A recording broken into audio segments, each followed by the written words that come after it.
Hey everybody, it's me, Sam Stein, managing editor at the Bulwark. I'm here with Will Saletan, and we're going to be talking about Scott Bessent, tariffs, trade, the government shutdown, and whether Donald Trump should be involved. All the things that happened on the Sunday show that you probably were smart enough not to watch, but we were not smart enough to skip. Because this is just our life, Will. All right, so Will, you were watching him on the Sunday show. There are a few clips of other Republicans I want to get to in a second, but what was your main takeaway from Bessent? First of all, I got to mention, did you know that Scott is not just the Treasury Secretary? He has another job. Soybean farmer.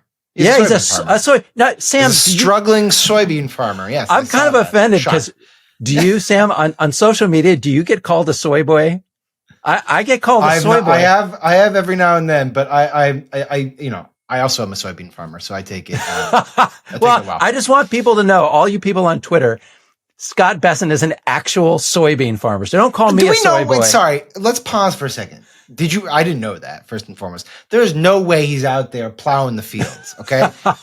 What is he talking about? Does his company invest in soybeans? I don't know. I'm sure there's some hedge fund investment he has in some sort of like Monsanto type agriculture company that has some soybean product out there. And so he's now a soybean farmer. I just don't believe he's actually a farmer. Oh, I'm sure he's like he's a landowner, first of all, but he's not even a direct landowner. Like he probably never sees this stuff. But I spend all my time like deflecting and muting people who call me a soy boy. Here's a guy who's claiming soy cred, who doesn't even have anything to do with the soybeans. A legit soy boy. He wants to be a man of the land, a man of the people. Yes, he did. He did say, "I feel your pain." All right. So, other than that, what impressed you or offended you about Scott this morning? Okay, so Scott Bessent he did like 3 interviews. You know, the administration officials, some of them get to sleep in on Sunday, some of them go out and see their kids' soccer game. One schlub always gets sent out to do a bunch of shows. That was him. He did 3 shows, I think, today. The one that's really interesting to me was Meet the Press. He got asked a whole series. He basically had to clean up for Trump on a series of topics. And the first one was about tariffs and the situation in Canada. This week, President Trump abruptly broke off trade talks with Canada and put another 10% tariff on Canada in response to an ad that the government of Ontario ran. It features former President Ronald Reagan. Why is the president setting trade policy based on a television ad he doesn't like? Well, Kristen, let's think about this. This is a kind of propaganda against U.S. citizens. You know, it's psyops. Why would the government of Ontario? I'm told that they have spent or were planning to spend up to $75 million on these ads to come across the U.S. border. So what was the purpose of that other than to sway public opinion? And, you know, it's some kind of propaganda. It's unreal. Like, honestly, when I saw that Trump had done it, I did a double take. Like, you literally are going to raise tariffs on an entire country because you saw an ad and you didn't like it? I mean, this is just the most childish crap. I cannot believe it happened. And yet I can believe it, actually. All right, so Bessent's version of this, propaganda. Yeah. PSYOPs. Like, people don't know, PSYOPs means psychological operations. It's like a wartime thing. The evil enemy, you know, the Japanese, the Germans, whatever, like they're doing PSYOPs on us. This is Canada. It's Canada. So for people who haven't seen this ad, it was run by the government of Ontario. By the way, it's a 1-minute ad. The last 5 says, "Hi, we're the government of Ontario." Like, we're Ontario. There's nothing secretive about it. It's not like the Russian propaganda that was run in America to help Donald Trump that masqueraded as American.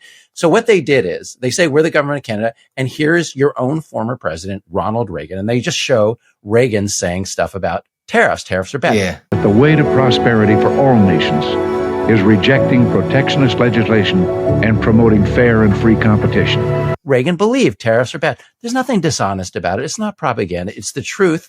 And they're simply telling Americans, your own conservative president said this. I know. And then the saddest part wasn't actually Scott Bessent's defense. It was actually the Reagan Foundation, which decided it needed to put out a clarification being like, we did not authorize this.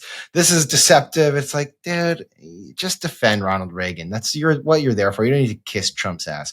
The thing about Bessent that stood out to me wasn't that, though. It was the stuff he was saying on the shutdown, in part because, honestly, there's something like a little bit weird about this shutdown. Not something, a little bit weird, really weird, which is that no one seems to be all that eager to like get to a solution around it. It's just kind of existing in our ether.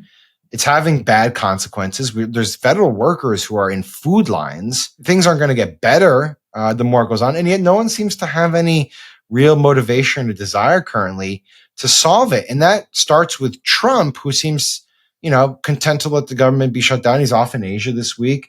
Mike Johnson hasn't brought the House back in weeks. And Bessent got asked about this on the show, about why won't Trump actually dive in and deal with this. So Bessent's response is basically, this isn't Trump's job. It's Chuck Schumer's job. It's the Democrats' job. They just need to open the government. There's this very strange spin coming from the Republicans about Trump and the shutdown, which is there's the line from Mike Johnson, the Speaker of the House, is we have a split screen. He keeps saying split screen. The contrast is the split screen, and I've referenced that at this podium a few times already. But I just think it's an important thing to point out, because that contrast between the two parties grows more glaring with each passing day. On one side, we have the president out leading, making peace in the Middle East. Right. Okay. And then meanwhile, the Democrats are shutting down our government. And what's so weird about it is, here's the president who's literally, they say he's making peace between like the Arabs and the Israelis with Hamas, with a terrorist organization, but he literally will not talk to the Democrats, to his own domestic opposition party, a thing which every previous president has done to resolve a shutdown. And what was pointed out on the shows was that Trump himself, back when the government shut down during the Obama years, was very adamant that, all it took was real presidential leadership to bring sides together and to talk it through. If there is a shutdown, I think it would be a tremendously negative mark on the president of the United States.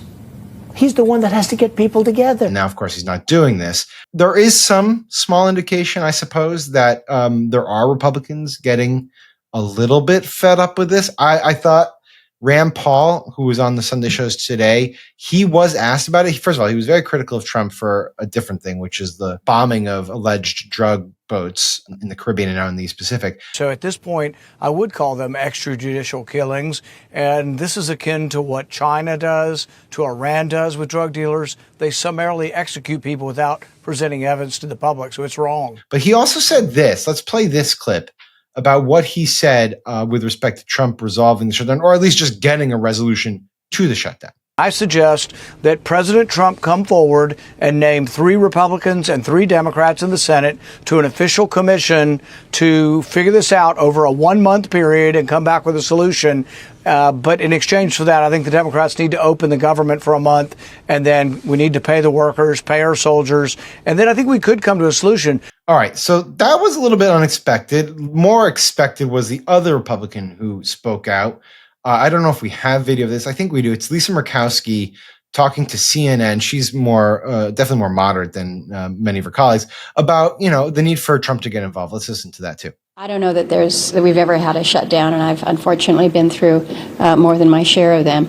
I don't think we've ever had one where the president was not engaged at the end, and so I think that would certainly help. All right, what do you make of that? Am I reading too much into it, that it's signs of a little bit of frustration among Republicans? No, I think you got it exactly right. I mean, Lisa Murkowski just trashed the Republican position on this because she said the president has to get involved. The position of Mike Johnson and the Republicans has been, there's nothing to negotiate. We did a clean CR. The Democratic position is no, that's not good enough. We need to negotiate on the Obamacare stuff. So what Rand Paul just did there was he put the two together exactly the way the Democrats want. That is a concession. That is the wall collapsing. He is saying, let's put the issues together. Let's take a month, a 1-month extension. Open the government for a month, 1-month extension. He's doing what Trump wouldn't. He's negotiating a deal right there. And you can see that's Tim Kaine, the Democratic senator from Virginia. He's nodding. He's nodding as Rand Paul says this. There's a signal there. Democrats would do this deal. And the question is the guy who's supposed to lead, Trump, going to come back? So your contention here is that the real concession is that you can negotiate government funding. Absolutely. And that because right now, just to be clear, there is this clean CR that would fund the government through not even now a month, a couple weeks. So you would have to renegotiate at that point in time. But Republicans have not said, oh, we're going to renegotiate at that point in time. And here Rand Paul is saying, yes, we will put together a classic commission to do it. And that's a real concession. I hadn't thought about it that way, but it does make sense. Yeah. I mean, the Republican position was, we will negotiate with you after you open the government, not before. That's what Trump said. Right. What Rand Paul is saying, simultaneous. We're going to, as part of reopening the government, that is a major line. Once the Republicans will cross that line, Sam, the government will reopen. Right. And I guess the question, now we're veering a little bit off topic, and Bessent wasn't asked about this, but I do wonder in the back of my mind if part of the hesitation Democrats have here is not really just about healthcare, but it is about the impounding of funds, the rescissions packages, the idea that any agreement that is agreed to on funding is just sort of paper thin, right? It's like if Republicans are just going to backtrack on that. So I do wonder if that would be on the table ultimately, if they do some sort of commission idea that Rand Paul suggested. Yeah, I mean, so that's the concern of the Democrats. And the problem is, once the Republicans have already shown that their word is no good, what is the point of getting another agreement with the Republicans on rescissions? Because the whole point of rescissions is we made a deal with you, and then later we come back and we renege on it, right? So is the deal going to be you won't renege again? I mean, I don't know how that works. I do understand the idea of this concrete issue of the Obamacare subsidies, and that you can work out a plan. And I think the way Rand Paul did it makes sense because there's no commitment to the details of it. But we're going to put 3 people in there on each side, and there will be some momentum. And that is something I think that Chuck Schumer and Hakeem Jeffries, the Democratic leaders, could say, I bet I can see where they can get on that idea. I think they would probably want to have some sort of guidelines around what the discussions would be about. But it is true. This is how this is usually gone, where there's some sort of negotiation between different factions of each side, and the president will get involved ultimately in the end. It's just not happening here. Because we did want to talk about Bessent, let's play the clip where he is asked by Kristen Welker why Trump is not getting involved. And you can see his answer, and then I'll let Will take a hack at it, and then we'll call it a day. We're now in the second longest shutdown in U.S. history. When will President Trump meet with Democrats to try to bring this shutdown to a close and get federal workers their paychecks back again, Mr. Secretary?